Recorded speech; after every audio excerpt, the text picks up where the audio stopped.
Hello दोस्तों, modern history series का ये हमारा चौथा लेक्चर होगा जिसमें हमें देखना है ब्रिटिशर्स को।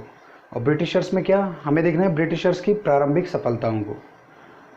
शुरुआती कुछ कामयाबी के बाद अंग्रेज़ों को भारत में अपना दबदबा बनाने के लिए फ्रांसीसियों से टक्कर लेनी पड़ी थी। फ्रांसीसी भी अंग्रेज़ों की तरह भारत में एक उभरती हुई शक्ति के रूप में सामने आ रहे थे। और जब दो शक्तियां भारत में तेज़ी से आगे बढ़ रही हैं तो स्वभावतः दोनों के बीच में अनबन होगी, प्रतिस्पर्धा होगी, युद्ध होंगे। और फ्रांसीसियों और अंग्रेज़ों के बीच में जो ये युद्ध हुए, ये कर्नाटक वॉर यानी कि कर्नाटक युद्धों के नाम से जाने जाते हैं। ऐसी 3 लड़ाइयाँ अंग्रेज़ों और फ्रांसीसियों के बीच में हुई थी। उसके क्या कारण थे और क्या परिणाम हुए, इसके बारे में आज हम चर्चा करेंगे। और अगर समय मिला तो हम मुग़लों को भी आज शुरू करेंगे। मुग़लों के बारे में क्या, आधुनिक भारत के इतिहास में हमें एक बहुत महत्वपूर्ण टॉपिक मिलता है जो होता है मुग़लों का पतन। हमें पता है कि मुग़लों का पतन भारत में जब होना शुरू हुआ तो अंग्रेज़ों की शक्ति मजबूत होने लगी। भारत पर अंग्रेज़ जब कदम रख रहे थे तो उस समय भारत में, संपूर्ण भारत में जो सबसे बड़ी ताकत मौजूद थी वो थे मुग़ल्स। और जब हमें दिखता है कि मुग़लों का पतन शुरू हो रहा है तो अंग्रेज़ों का रास्ता ऑटोमेटिकली भारत में साफ़ हो रहा है भारत पे कब्ज़ा करने का। खैर, हमारा आज का टॉपिक शुरू करते हैं। ब्रिटिशर्स की प्रारंभिक सफलताएं। देखिए, हमारी प्रारंभिक अगर सफलताओं की नॉर्मली बात करें तो ब्रिटिशर्स की सफलताएं वहीं से शुरू हो गई थी जहां पहली बार टॉमस रो जहांगीर से व्यापारिक फरमान प्राप्त करने में सफल रहा, जब उसे व्यापार की अनुमति जहांगीर ने दे दी। ठीक है। और खुर्रम ने भी जो है सूरत में व्यापार करने की अनुमति दी। उसके बाद हमें देखने को मिला कि 1632 में गोलकुंडा, जो कि साउथ में पड़ता है, साउथ इंडिया में पड़ता है, गोलकुंडा के राजा ने 500 पैगोडा पर ईयर, 500 पैगोडा यानी कि सोने के सिक्के, 500 पैगोडा पर ईयर के बदले गोलकुंडा और उसके आसपास के क्षेत्रों में अंग्रेज़ों को व्यापार की अनुमति दे दी। ये अंग्रेज़ों के लिए बहुत महत्वपूर्ण सफलता थी। और इसी जो फरमान गोलकुंडा के शासक ने अंग्रेज़ों को दिया था व्यापार करने के लिए, जो फरमान दिया था, उस फरमान को सुनहरा फरमान बोला गया। तो 1632 में फरमान मिला था अंग्रेज़ों को। साउथ में अंग्रेज़ों की पकड़ थोड़ी सी मजबूत हुई और वही साउथ आज हमारा मुख्य टॉपिक रहेगा जब हम कर्नाटक युद्ध को पढ़ेंगे। ठीक है। तो फिलहाल हम लोग देखते हैं हुआ क्या था। उसके बाद 1632 के बाद एक सफलता मिली, ये सबसे बड़ी सफलता अंग्रेज़ों की रही 1651 में, 1651 में। देखो, बंगाल का इस समय सूबेदार या गवर्नर कह सकते हो आप, बंगाल का गवर्नर था, उसका नाम था शाह शुजा। ये बंगाल का गवर्नर था। इसने क्या किया, इसको कुछ दिक्कत थी, ठीक है, बीमारी थी। तो अंग्रेज़ों ने या ईस्ट इंडिया कंपनी ने अपने एक डॉक्टर को भेजा जिसका नाम था वांटन, जो कि डॉक्टर था ईस्ट इंडिया कंपनी का। ये आया और इसने शाह शुजा को इलाज दिया। इलाज जो है सफल रहा। शाह शुजा वांटन के इलाज से बड़ा खुश हुआ, कंपनी का डॉक्टर था ना। तो शाह शुजा ने कंपनी को 3000 रुपये, ध्यान रखेगा, 3000 रुपये पर ईयर।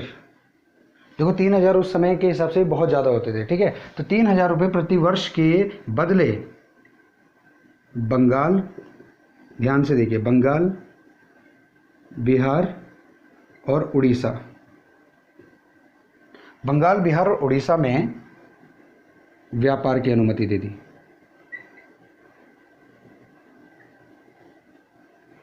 मैं आपको बता दूं कि भारत में बंगाल, बिहार और उड़ीसा वाला क्षेत्र, ये जो क्षेत्र था, ये बंगाल का सबसे महत्वपूर्ण, समृद्ध और उपजाऊ क्षेत्र होता था।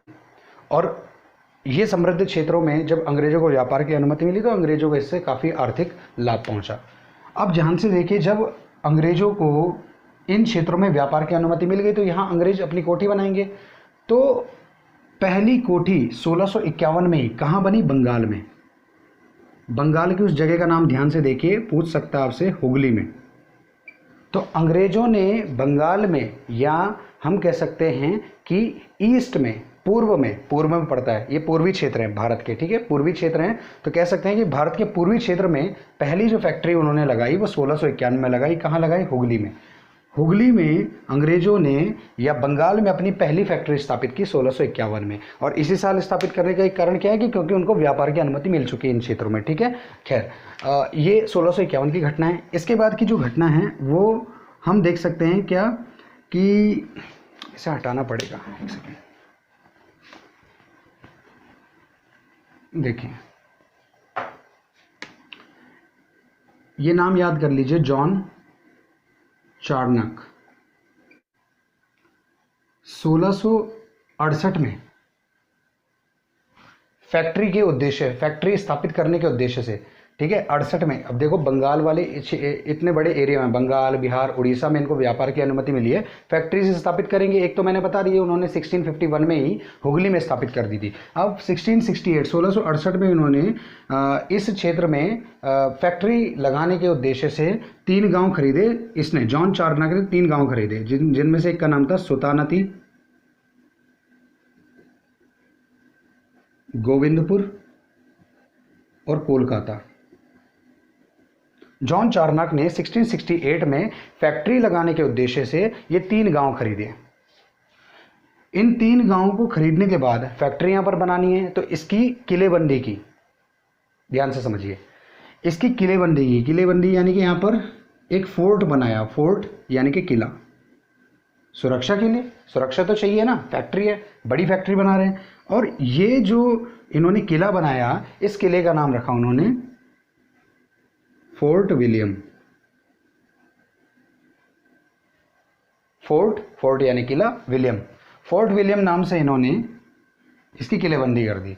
और ये तीनों क्षेत्र जो मिलके बने, इसने आज के कलकत्ता शहर की नींव रखी। यानी कि इन्हीं 3 क्षेत्रों को मिला के आज के कलकत्ता शहर का विकास हुआ, या आज के कलकत्ता शहर का निर्माण शुरू हुआ, ठीक है। ये 3 गांव जो है जॉन चार्नक ने 1668 में खरीदे थे, ठीक है, फैक्ट्री खोलने के उद्देश्य से। पर यहाँ पे उन्होंने किलेबंदी की, और किलेबंदी का मतलब तो सीधा आप समझ लीजिए कि फैक्ट्री के एवज में यहाँ पर ये लोग क्या कर रहे हैं, किलेबंदी कर रहे हैं, अपने आप को अपने लिए एक सुरक्षित जगह बना रहे हैं। ये सब करने के बाद कंपनी को दूसरी बड़ी सफलता मिली 1717 में। काफ़ी लंबा गैप है, लेकिन ध्यान से समझिए। 1717 में मुगलों का जो शासक था वो था फर्रुखसियर, ठीक है। ईस्ट इंडिया कंपनी का एक डॉक्टर यहां पर भेजा गया जिसका नाम था हैमिल्टन। ईस्ट इंडिया कंपनी का एक डॉक्टर था जिसका नाम था हैमिल्टन। हैमिल्टन ने फर्रुखसियर के फोड़े का एक सफल इलाज किया। हैमिल्टन ने फर्रुखसियर का जब इलाज किया तो फर्रुखसियर खुश हो गया, और फर्रुखसियर ने एक व्यापारिक फरमान दिया, खुश होकर ईस्ट इंडिया कंपनी को। व्यापारिक फरमान, व्यापार में विशेषाधिकार, व्यापार में विशेष छूट को लेकर एक फरमान जारी किया। इस फरमान को अंग्रेजों के लिए भारत में मैग्ना कार्टा कहा जाता है। इस फरमान को मैग्ना कार्टा कहा जाता है अंग्रेजों के लिए भारत में, ठीक है। ये बिल्कुल सेम घटना है जैसी 1651 में हुई थी। 1651 में जो मुगल शहजादा था जिसका नाम था शाह शुजा, ठीक है, वो बंगाल का गवर्नर था। उसने वॉल्टन जो डॉक्टर था ईस्ट इंडिया कंपनी का, उसके इलाज से खुश होकर बंगाल, बिहार और उड़ीसा में व्यापार की अनुमति दी थी 3000 रुपये पर ईयर के हिसाब से। और इधर फर्रुखसियर के साथ भी सेम वही चीज़ हो रही है। 1717 में फर्रुखसियर के फोड़े का सफल इलाज किया हैमिल्टन ने, ठीक है, और व्यापारिक फरमान दिया जिसे भारत में अंग्रेजों के लिए मैग्ना कार्टा कहा जाता है, ठीक है। मैग्ना कार्टा अधिकारों का पत्र माना जाता है, अधिकार जिसमें दिए जाते हैं, ठीक है। तो देखिए हुआ क्या, जो अंग्रेजों और फ्रांसीसियों के बीच में ब्रिटेन वर्सेस फ्रेंच, पहली लड़ाई को कर्नाटक का पहला युद्ध बोला जाता है। यह हुआ था 1746 से 1748। अंग्रेजों और फ्रांसीसियों के बीच में युद्ध करने के कई कारण थे, लेकिन एक चिंगारी की ज़रूरत थी, ठीक है। और ये चिंगारी अंग्रेजों ने डाल दी। क्या किया अंग्रेजों ने,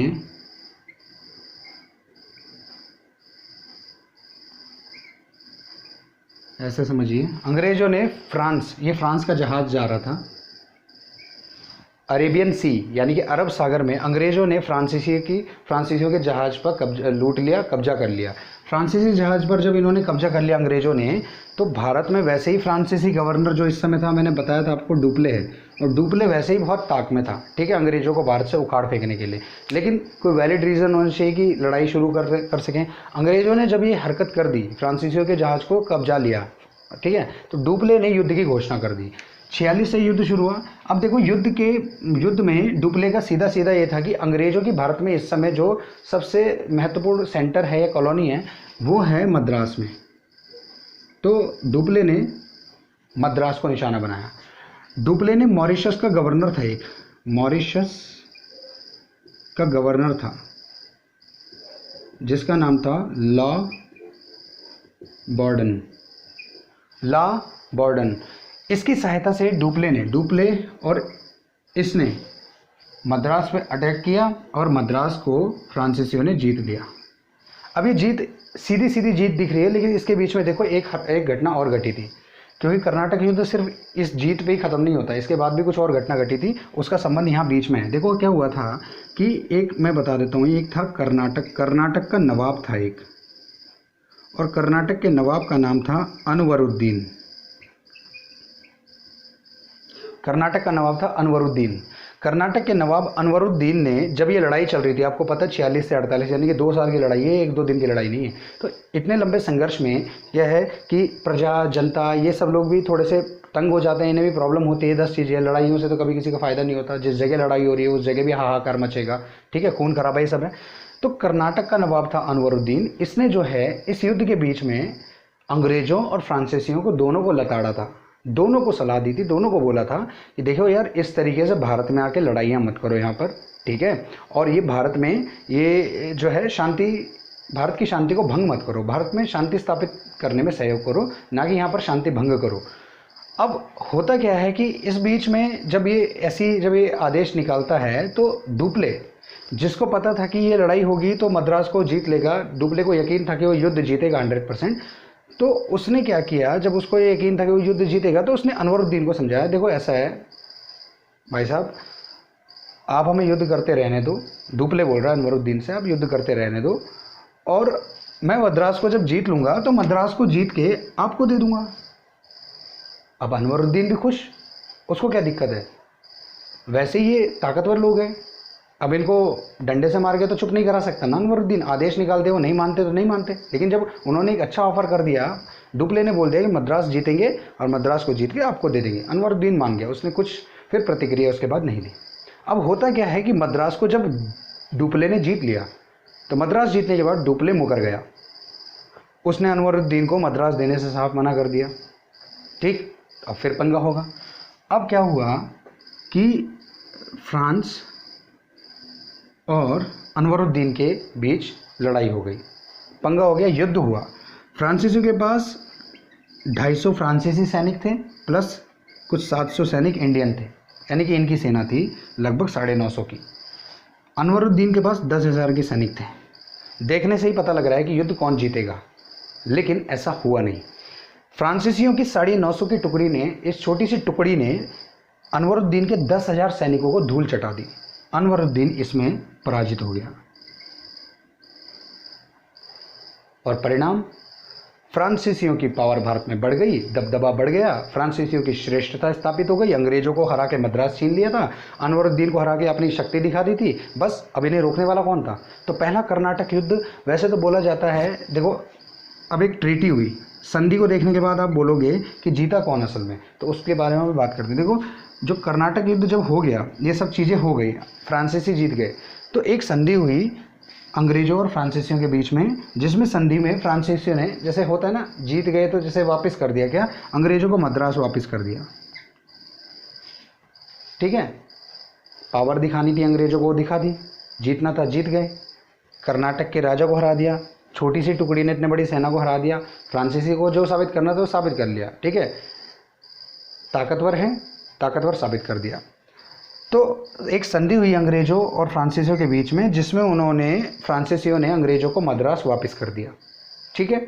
अब इस संधि के बाद से हम लोग कह सकते हैं कि इसमें फ्रांसीसी जीते या अंग्रेज जीते कि कोई नहीं जीता। देखो बेसिकली हम देख सकते हैं कि जब वापस वही चीज़ हो चुकी है, मद्रास जीता, मद्रास वापस कर दिया, तो फ्रांसीसियों की यहाँ पे बढ़त नहीं दिखती हमको कोई, है ना। लेकिन हाँ इतना ज़रूर है कि फ्रांसीसियों ने इस युद्ध के माध्यम से अपनी श्रेष्ठता को स्थापित कर दिया।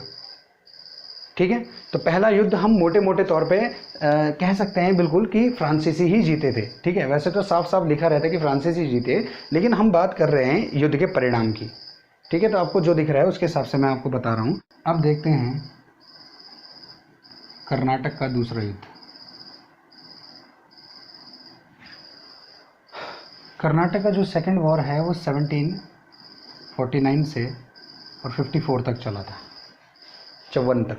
ठीक है, देखिए कर्नाटक का पहला जो युद्ध था वो डुप्ले जीत चुका था और उसकी वजह से डुप्ले अति उत्साहित हो चुका था।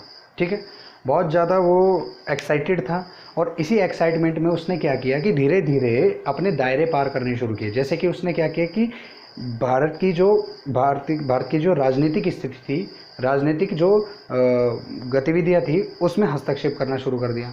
ठीक है, भारत की राजनीति में घुसना शुरू कर दिया। कैसे?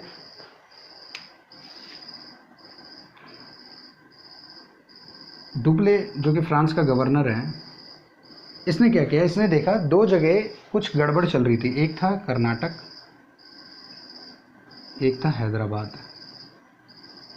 ध्यान से देखिए यहाँ पर क्या चल रहा है। कर्नाटक में राजा नवाब था अनवरुद्दीन, और एक नाम मैं यहाँ पे और जोड़ूंगा, चंदा साहिब। ठीक है, हैदराबाद में दो लोगों का नाम देख लीजिए, नासिर जंग और मुजफ्फर जंग। ठीक है, मुजफ्फर जंग और नासिर जंग, इनके नाम लिख रहा हूँ। क्यों लिख रहा हूँ? है क्या कि अनवरुद्दीन कर्नाटक का नवाब है। चंदा साहिब अनवरुद्दीन को हटा के कर्नाटक का नवाब बनना चाहता है। चंदा साहिब जो कि अनवरुद्दीन का बहनोई है, ये अनवरुद्दीन को हटा के कर्नाटक की गद्दी चाहता है। ठीक, तो यहाँ पर गर्मा गर्मी चल रही है। हैदराबाद का जो नवाब था उसकी डेथ हो गई थी, तो उसकी डेथ के बाद नासिर जंग वहाँ का शासक बनना चाह रहा है और मुजफ्फर जंग भी अपनी दावेदारी पेश कर रहा है। अब मुजफ्फर जंग जब अपनी दावेदारी पेश कर रहा है तो डुप्ले ने इसी चीज़ में घुसना सही समझा। उसने इधर चंदा साहिब को अपना समर्थन दे दिया। करेगा भी ऐसा। पिछला जो युद्ध हुआ था कर्नाटक का फर्स्ट वॉर, उसमें डुप्ले यानी कि फ्रांसीसी और अनवरुद्दीन के बीच में लड़ाई हुई थी, तो इन दोनों की तो वैसे भी नहीं बननेगी। ठीक है, तो डुप्ले ने चंदा साहिब को अपना समर्थन दिया और इधर मुजफ्फर जंग को अपना समर्थन दिया, यानी कि इन दोनों को समर्थन दे रहा है डुप्ले। फ्रांसीसी क्या चाह रहे हैं कि कर्नाटक में चंदा साहिब नवाब बन जाए और हैदराबाद में मुजफ्फर जंग। अब ये क्या है, अंग्रेज यहाँ पर बैठ के इसे देख तो नहीं सकते, अंग्रेज अपनी बर्बादी नहीं देखेंगे बैठे बैठे, क्योंकि अगर ये फ्रांसीसियों के दावेदार अगर अपनी अपनी जगह पे नवाब बन गए, शासक बन गए, तो इन जगहों पर भी सीधा सीधा प्रभाव फ्रांसीसियों का स्थापित हो जाएगा। ये तो एहसान तले दब जाएंगे ना फ्रांसीसियों के, तो फ्रांसीसी जो बोलेंगे वो करेंगे। ठीक है, अंग्रेज़ों को ये नहीं चाहिए, तो अंग्रेज़ों ने क्या किया कि अंग्रेज़ों ने इधर अनवरुद्दीन को अपना समर्थन दिया और हैदराबाद में नासिर जंग को अपना समर्थन दिया। बस दोनों के बीच में पंगा शुरू हो गया, लड़ाई शुरू हुई। फ्रांसीसी और चंदा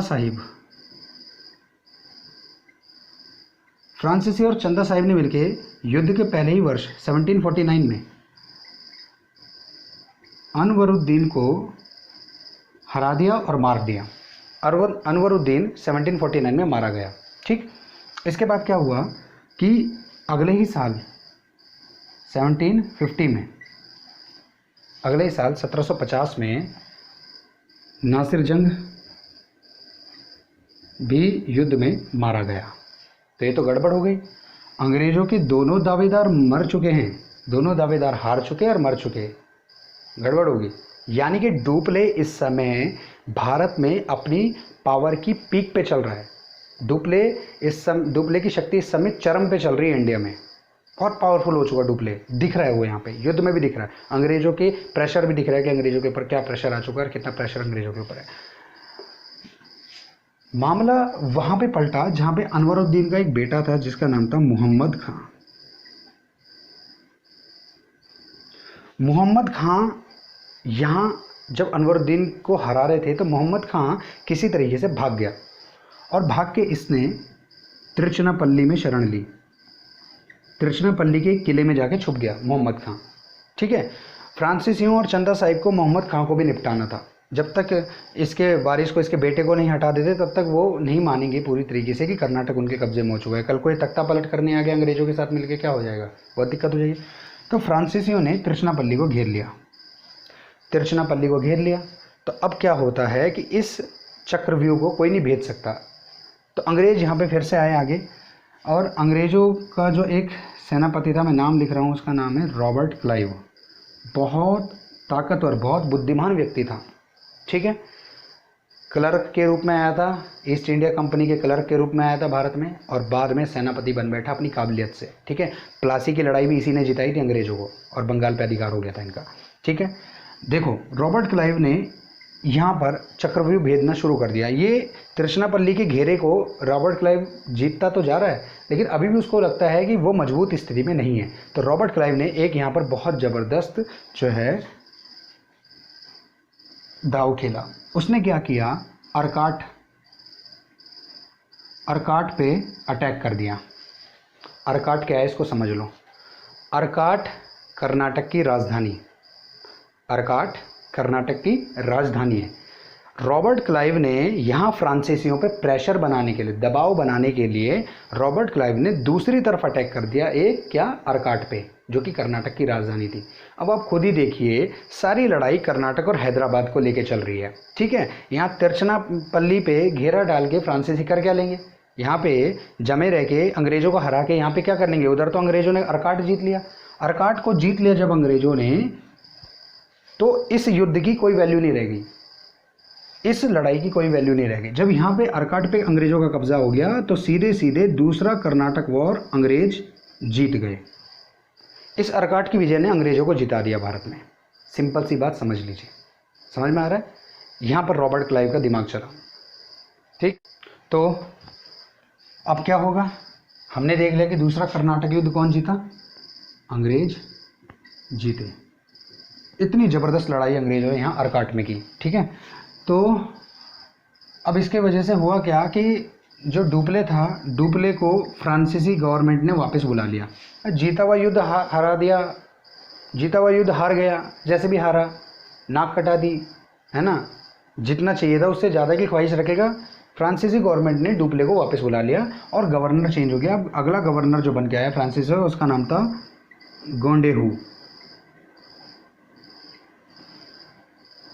फ्रांसीसियों का अगला गवर्नर बन के आया गोंडेहू। ठीक है, तो अब इसको गवर्नर बनाया गया। जब ये गवर्नर बन के आया तो फिर एक ट्रीटी हुई, संधि हुई, संधि हुई अंग्रेज़ों और फ्रांसीसियों के बीच में। और संधि में सीधा सीधा ये छोटी सी बात का फैसला किया गया अंग्रेज़ों और फ्रांसीसियों के बीच में। ये देखो भाई, अब दोनों के दोनों लोग, हम लोग क्या है कि भारत की जो पॉलिटिकल मैटर्स हैं, भारत की जो राजनीतिक जो मामले हैं, उसमें हम दोनों आज के बाद हस्तक्षेप नहीं करेंगे। कोई नहीं घुसेगा भारतीय राजाओं के मैटर में। ठीक है, सब कुछ अपने हिसाब से चलने दो। तो ये एक ट्रीटी हुई और दूसरा कर्नाटक का जो युद्ध था ये समाप्त हो गया इस ट्रीटी के साथ। ठीक है, युद्ध में विजय अंग्रेजों की हुई थी। ठीक, ये था दूसरा कर्नाटक का युद्ध।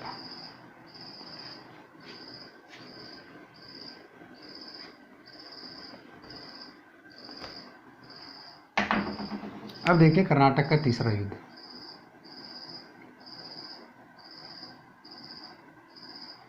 यह हुआ था 1756 से 1763 तक। इसे सप्तवर्षीय यानी कि 7 वर्षों का युद्ध भी कहा जाता है। ठीक है, अब जब पहले वाले युद्ध में अच्छा खासा दोनों के बीच में बैलेंस बना, दोनों ने बोला चलो आज के बाद भारतीय मामलों में हस्तक्षेप नहीं करेंगे, अपना अपना देखो, व्यापार करो, चुप रहो। तो ये तीसरा युद्ध क्यों हो गया? देखो, हारा हुआ आदमी कभी भी सुकून से नहीं बैठता। ठीक है, और रीज़न इसके सिर्फ हार नहीं थी, इसका रीज़न कुछ और भी था। अब देखिए, ये रीज़न बाहर से निकल के आया था। यूरोप में 2 देश हैं, एक था ऑस्ट्रिया, आसपास में है ये, ऑस्ट्रिया और प्रशा। यूरोप में ऑस्ट्रिया और प्रशा के बीच में लड़ाई चल रही थी, पंगा चल रहा था। ठीक है, और इस पंगे में ऑस्ट्रिया का साथ दे रहे थे फ्रांसीसी, ये यूरोप की बात है, भारत में ही फ्रांसीसी लोग ऑस्ट्रिया का साथ दे रहे थे, इसकी साइड से लड़ रहे थे, और इधर अंग्रेज, तो प्रशा को अपना सपोर्ट दे रखा था अंग्रेजों ने।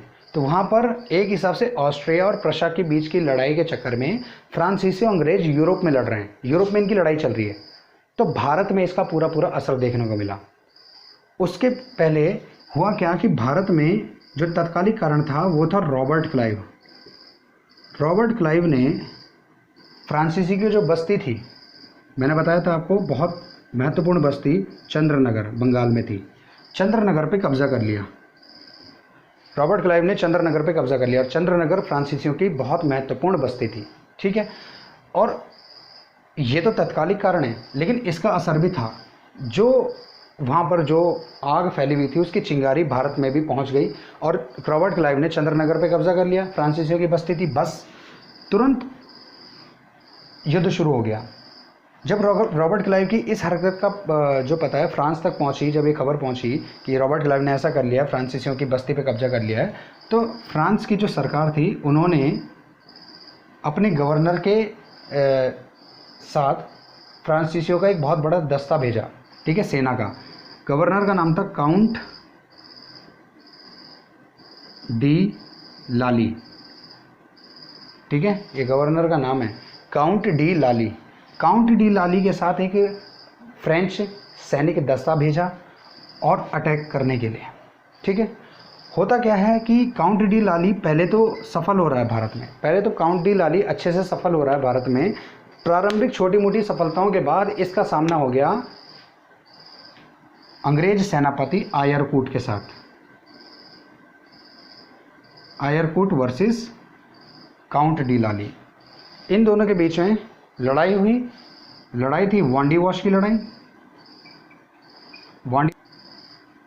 22 जनवरी 1760 में 22 जनवरी 1760 में आयरकूट ने काउंट डी लाली की सेना को हरा दिया, यानी कि अंग्रेज जीत गए। इस जीत के बाद फ्रांसीसी थोड़े से कमज़ोर पड़ गए। 1763 तक फ्रांसीसियों ने घुटने टेक दिए, ठीक है। 1763 आते आते फ्रांसीसियों ने घुटने टेक दिए और अपनी हार स्वीकार कर ली, क्योंकि अंग्रेज बुरी तरीके से हरा रहे थे, पराजित कर रहे थे, ठीक है।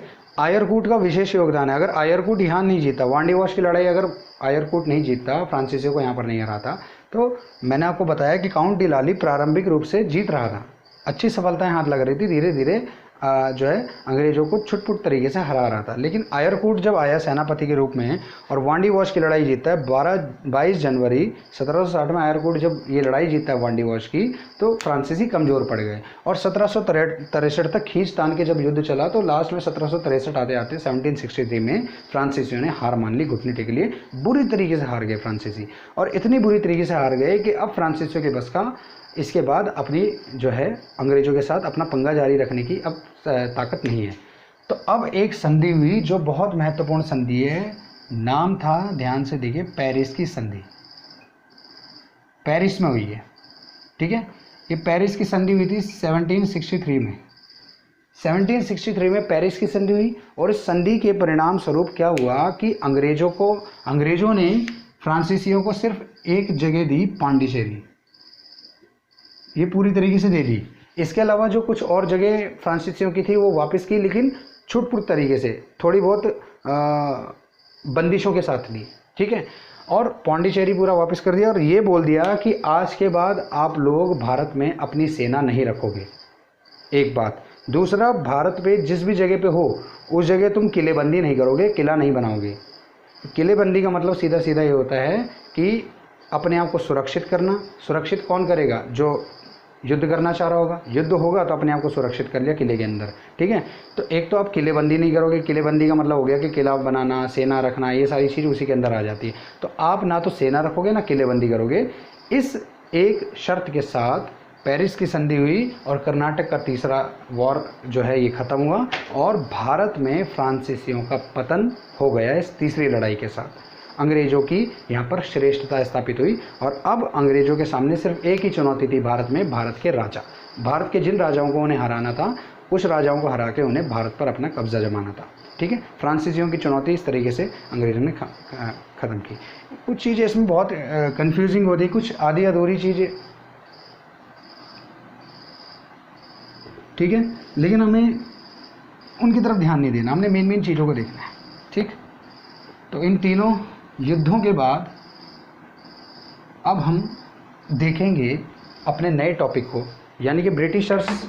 हमने देखो एक एक करके पुर्तगालियों को पढ़ा, उनके पतन को पढ़ा, ठीक है, डच और उनके एंड को पढ़ा, फिर फ्रांस को पढ़ा, उनके एंड को पढ़ा। फ्रांसीसियों का पतन कर्नाटक युद्धों में हो गया था, दूसरा भी हारे थे, तीसरा भी हारे, तो अब इनके बस का नहीं है। ठीक है, और जो फ्रांसीसियों को पढ़ने के बाद हमने डेनिश पढ़े, डेनिश पढ़ने के बाद अब हमने ब्रिटिश पढ़े। तो ब्रिटिशर्स कैसे सफल हो रहे थे भारत में, ब्रिटिशर्स कैसे सफल हो पाए, और ब्रिटिशर्स ने जो अपनी चैलेंजेस थे उनको कैसे चैलेंजेस को लेके और अपना जो है दावा पेश किया। चैलेंजेस कैसे, ये कर्नाटक युद्ध और फ्रांसीसी बहुत बड़े चैलेंज थे अंग्रेज़ों के लिए, इनको हरा के अपनी नींव मजबूत कर ली अंग्रेज़ों ने भारत में। तो एक हिसाब से जैसे हमने हर व्यापारिक कंपनी को पुर्तगाल, डच, डेनिश, फ्रांसीसी सब पढ़े थे, ऐसे हमने ब्रिटिशर्स को पढ़ लिया फिलहाल कंपनी के रूप में। अब भारत में आगे कैसे जीतेंगे, कैसे इनकी ताकत और बढ़ती जाएगी, कैसे भारत के और बड़े हिस्से पे अपना कब्जा जमाएंगे, उसके लिए हमें देखना पड़ेगा भारत की पॉलिटिकल सिचुएशन को। और भारत की पॉलिटिकल सिचुएशन में इस समय दिख रहा है कि जब अंग्रेज़ भारत आए थे, मैंने बताया आपको, केवल मुग़ल यहाँ पर सबसे बड़ी शक्ति के रूप में थे। तो हमें मुग़लों का पतन देखना पड़ेगा, क्योंकि मुग़लों का पतन ही अंग्रेज़ों के उदय को बल देगा। ठीक है, तो अब देखिए हमें देखना है, नया टॉपिक है हमारा मुग़लों का पतन। ये हमारा नया टॉपिक है, मुग़लों का पतन। जब हम देख लेंगे तो उसके बाद वापस हम ब्रिटिशर्स को दोबारा से पकड़ लेंगे, क्योंकि ये बीच का एक टॉपिक है जिसको हम कंप्लीट जब पढ़ लेंगे तब हमें समझ में आएगा कि असल में अंग्रेज़ों की भारत पे कब्जा करने के पीछे और कौन कौन से कारण थे, जिसमें मुग़लों का पतन एक बहुत महत्वपूर्ण कारण। ठीक है, तो अब देखिए एक बेसिक सी चीज़ देख लीजिए कि मुग़लों की जो सत्ता भारत में स्थापित हुई थी, थोड़ा सा हम पीछे जाके देख रहे हैं। 1526 में मुग़ल भारत के कर्ता धर्ता बने थे बाबर। 1526 में बाबर ने पानीपत की पहली लड़ाई जीती, पानीपत की पहली लड़ाई जीती और इसमें हराया था इब्राहिम लोदी को। इब्राहिम लोदी 1526 में पानीपत का पहला युद्ध हुआ, जिसमें इब्राहिम लोदी को हरा दिया बाबर ने, और बाबर मुग़ल वंश का पहला शासक बना। ठीक है, पहले तो एक चीज़ समझ लीजिए कि मुग़लों में जो शासक हुए हैं, मुग़लों में टोटल 19 राजा हुए, 19 बादशाह हैं मुग़लों के। ठीक है, मुग़ल वंश के 19 बादशाह हुए हैं, जिन्होंने कुल मिला के भारत पे 331 वर्षों तक राज किया। मुग़लों के 19 राजा हुए और इन 19 राजाओं ने 331 वर्षों तक भारत पे शासन किया। तो ये मुग़ल बादशाहों में से पहला था बाबर, और शुरू के 6 बादशाह ही इंपॉर्टेंट है, 6 के बाद सारे धीरे धीरे हमें थोड़े कमज़ोर किस्म के दिखते जाएंगे। ठीक है, बाबर के बाद हुमायूं शासक हुआ, हुमायूं के बाद अकबर शासक हुआ, अकबर के बाद जहांगीर, जिसका असली नाम सलीम था। ठीक है, जहांगीर के बाद खुर्रम, जिसका जो शाहजहाँ के नाम से गद्दी पे बैठा था। ठीक है, और जहांगीर के बाद, शाहजहाँ के बाद जो अगला शासक बना वो बना औरंगजेब। तो जैसा कि मैंने आपको बताया कि मुग़लों के इन 19 बादशाहों में से शुरू के 6 राजा ताकतवर थे, महत्वपूर्ण थे, जिनको हमें पढ़ाया जाता है, जिसको हमें पढ़ना होता है बहुत डीपली। और ये यहाँ तक का जो टॉपिक होता है मिडिवल हिस्ट्री, यानी कि मध्यकालीन इतिहास का। आधुनिक भारत के इतिहास हम इनके आगे के राजाओं को पढ़ते हैं, क्योंकि यहाँ से मुग़लों का पतन भी शुरू हो रहा है। तो हमारा जो अगला बादशाह बना था वो था बहादुर शाह फर्स्ट, बहादुर शाह जफ़र। ये मुग़लों का आखिरी राजा है, ये बहादुर शाह फर्स्ट है, ये फर्स्ट है। और जो बहादुर शाह जफ़र है उसको बहादुर शाह सेकंड बोला जाता है, वो 1857 का शासक है मुग़लों का, ये पहला है। ठीक है, तो ये वो नहीं है, समझ में आ रहा है। तो बहादुर शाह फर्स्ट जो है औरंगजेब के बाद शासक बना। हुआ क्या था, औरंगजेब के समय में भारत में मुग़लों का पर्याप्त विस्तार हो गया था। भारत में मुग़लों का जो विस्तार था वो औरंगजेब के समय में सबसे ज़्यादा था, सबसे ज़्यादा औरंगजेब के पास भारत की ज़मीन थी। ठीक है। भारत में सबसे बड़े हिस्से पर औरंगजेब शासन कर रहा था। अकबर के पास, जहांगीर के पास, शाहजहां के पास भी भारत का इतना बड़ा हिस्सा नहीं था जितना औरंगजेब के पास था। समझ रहे हैं? तो औरंगजेब की जब आखिरी समय आया है ना, 1707 में इसकी डेथ हुई थी, तो मरने से कुछ समय पहले औरंगजेब को जब महसूस हुआ कि अब वो जाने वाला है, तो औरंगजेब ने इस उद्देश्य से कि मेरे जाने के बाद इतने बड़े जो साम्राज्य हैं उसको लेके उसके बेटों में लड़ाई ना हो जाए, तो औरंगजेब ने एक वसीयत तैयार कराई। ठीक, बेटों में राज्य को लेके संघर्ष पैदा ना हो, इसलिए अपनी वसीयत तैयार कराई। और इस वसीयत में उसने क्या किया कि इसके 3 बेटे थे। एक का नाम था मुअज्जम, ध्यान से देखिएगा। दूसरे बेटे का नाम था मोहम्मद आजम और तीसरे का नाम था कामबख्श। ठीक है। औरंगजेब ने वसीयत में अपने बड़े बेटे मुअज्जम को सबसे ज़्यादा 12 सूबे मुअज्जम को दे दिए। ठीक है। मोहम्मद आजम को गुजरात और मालवा वाला एरिया दे दिया। ठीक है, यानी कि मिडिल इंडिया का एरिया दे दिया। कामबख्श को हैदराबाद और बीजापुर वाला एरिया दे दिया, यानी कि साउथ वाला एरिया दे दिया। तो हम देख रहे हैं कि मिडिल इंडिया के एक हिस्से पर मोहम्मद आजम को बैठने के लिए दिया, कामबख्श को साउथ के एरिया में सूबे दे दिए और मुअज्जम को सबसे ज़्यादा सूबे दिए, 12 सूबे दिए। बाकी के सारे हिस्से मुअज्जम के अंडर में आए, जो कि औरंगजेब का बड़ा बेटा था। ठीक है, वसीयत तैयार कर दी। ये हिस्से देने के बावजूद तीनों में लड़ाई हुई, औरंगजेब की डेथ हुई और उत्तराधिकार का युद्ध शुरू हो गया। मुगल गद्दी पे अकेले कब्जा करने के लिए तीनों भाइयों में उसके बावजूद लड़ाई हुई और इस लड़ाई में ऑब्वियसली मुअज्जम जीता और मुअज्जम फिर बहादुर शाह के नाम से गद्दी पे बैठा। जो मुअज्जम था, असली नाम मुअज्जम था, वो बहादुर शाह के नाम से गद्दी पे बैठा और 1707 से 1712 तक इसने शासन किया। छोटा शासन है, लेकिन इतना ज़रूर है कि अंग्रेज इतिहासकार बोलते हैं कि औरंगजेब के बाद वैसे तो जो मुग़ल बादशाह हुए हैं उनसे मुग़लों का धीरे धीरे पतन शुरू हो गया, लेकिन अंग्रेज इतिहासकार यहाँ पे बोलते हैं कि बहादुर शाह औरंगजेब के बाद एकमात्र ऐसा और राजा हुआ, एकमात्र ऐसा और बादशाह हुआ जिसके बारे में कुछ अच्छे शब्द कहे जा सकते हैं, है ना। नहीं तो उसके बाद तो सारे बेकार के, इतना कोई महत्वपूर्ण काम कोई कर नहीं पाया, इतना कोई योग्य भी नहीं था। ठीक है, तो बहादुर शाह फर्स्ट था। ये 1707 से 12 तक इसने शासन किया। अब इसके समय की महत्वपूर्ण घटनाएं और मुगलों के एक एक राजा को जो इसके बाद के सारे शासक हैं उनको देखेंगे। मुगलों के पूरे पतन को हम अगली वीडियो में ख़त्म करेंगे। ठीक है, ये टॉपिक अगली वीडियो में ख़त्म होगा, उसके बाद भी आगे की चीज़ों को हम लोग अगली वीडियो में देखेंगे। तो आज के लिए इतना ही, और आप लोगों ने इतना समय दिया उसके लिए धन्यवाद। नमस्कार।